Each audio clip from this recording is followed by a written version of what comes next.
Dober prodajalec v trgovini je izjemnega pomena za uspešno poslovanje trgovskega podjetja, kot tudi za zadovoljstvo kupcev.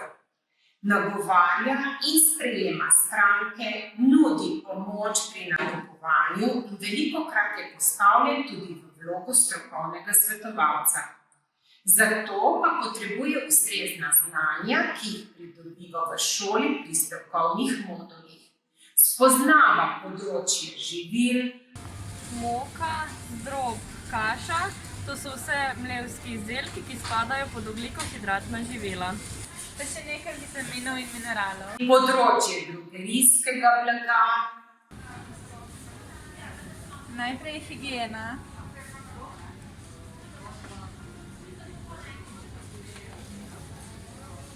Potem je nega.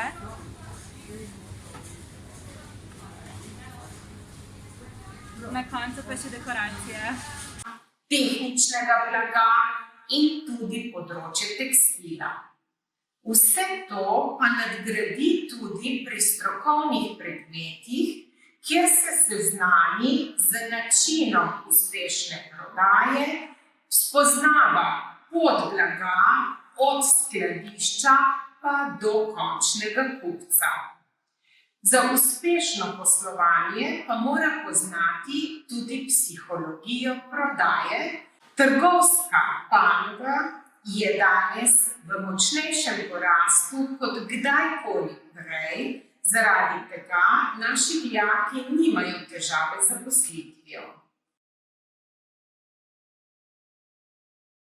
Ker so majhni razredi, ker se pol pač kot razred lažje med seboj povežemo, pa ker smo pač zvedeli, da so tle najboljši profesorji. Ja, meni je v bistvu mami priporočala, no, da grem na to šolo, ker je tudi ona sem hodila. In ja, v bistvu je ful fajn. Splošno je pa vzdušje v šoli res tako najboljše, kar je lahko. Vsa strokovna znanja, ki jih pridobi v šoli, pa potem s pridom uporabi tudi pri opravljanju delovne prakse. Ja, v prvem letniku prakse ni, v drugem letniku gremo na prakso za 6 tednov. Midve sem bila v Mercatorju. V tretjem letniku imamo pa prvo polletje s prakso, smo pa letos v Sparu in je ful fajn. Ni preveč teoretičnega dela, pa ni preveč prakse, ampak glih prav.